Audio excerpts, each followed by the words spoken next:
Bonjour, aujourd'hui je vous propose la posture Garudasana adaptée sur une chaise.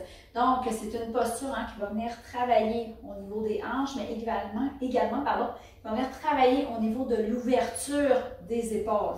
Donc pour commencer, je vais venir m'installer, les os des fesses au bout de la chaise, jambes à 90 degrés, pieds à la largeur du bassin, gros orteils légèrement rentrés vers l'intérieur, de sorte à avoir l'extérieur des pieds parallèles. Je vais amener le talon gauche aligné avec le pubis. Lorsque c'est fait, je vais soulever les orteils et je vais écraser le dessous de mon pied dans le sol pour venir activer ma jambe. Ensuite, je vais venir croiser la jambe droite par-dessus la jambe gauche. Donc, c'est comme si je m'assoyais jambes croisées. Si ce n'est pas accessible pour moi de croiser les jambes aujourd'hui, je vais venir simplement croiser cheville à cheville. Faites selon ce qui est le plus accessible pour vous. Donc, si c'est accessible de croiser cuisse à cuisse, je vais ramener le pied droit le plus près possible de ma jambe gauche. Soit je peux rester là. Si c'est accessible dans mon corps, je vais continuer la rotation et je vais faire passer le pied droit derrière le mollet gauche. Colonne vertébrale bien longue. Toujours la jambe gauche bien active dans le sol. À l'inspiration, je vais allonger les bras vers l'avant.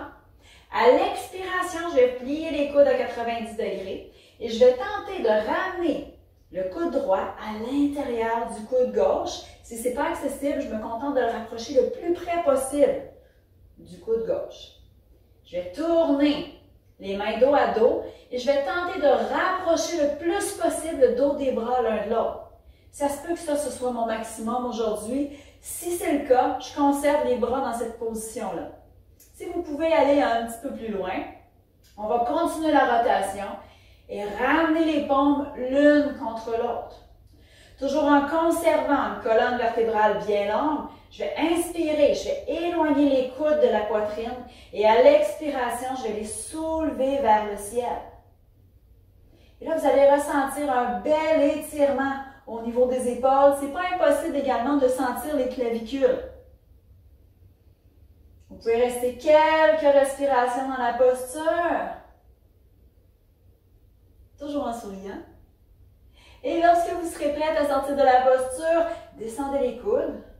Défaites le nœud que vous avez dans les bras. Défaites le nœud que vous avez dans les jambes et ressentez les belles traces que ça a laissées au niveau des épaules. Ce n'est pas impossible également, comme j'ai mentionné, qu'on sente un petit peu au niveau des hanches. Et on va aller faire l'autre côté. Donc, ramenez les jambes à la largeur du bassin pour commencer.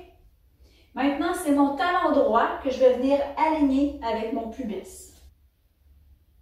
Et je vais croiser la jambe gauche par-dessus. Encore là, si ce n'est pas accessible aujourd'hui, je croise cheville à cheville, simplement. Si c'est accessible, cuisse à cuisse. Je rapproche le pied gauche le plus près possible du mollet droit. Si c'est accessible, je complète le tour en ramenant le pied derrière le mollet. Colonne vertébrale bien longue, j'inspire, j'allonge les bras vers l'avant. À l'expiration, je vais fléchir les coudes. Cette fois-ci, c'est mon coude gauche que j'amène à l'intérieur du coude droit ou le plus près possible d'eux. Main dos à dos, je rapproche le plus possible les bras l'un de l'autre. Souvenez-vous, si votre maximum est là aujourd'hui, restez là. Si c'est accessible pour vous, complétez une rotation pour ramener vos paumes l'une contre l'autre. Toujours une colonne vertébrale bien longue. À l'inspiration, je vais pousser les coudes vers l'avant. Et à l'expiration, je vais soulever les bras vers le ciel avec un sourire. Et ressentez ce qui se passe, l'étirement qui se passe au niveau de vos épaules. Restez quelques respirations dans la posture. Et lorsque vous serez prête à sortir de la posture, à l'expiration, descendez les coudes. Défaites le nœud que vous avez dans les bras. Et également celui que vous avez dans les jambes. Et allez respirer dans les zones qui ont le plus travaillé dans votre corps. Donc voilà, j'espère que ça vous a plu. Merci d'avoir été là, bonne pratique.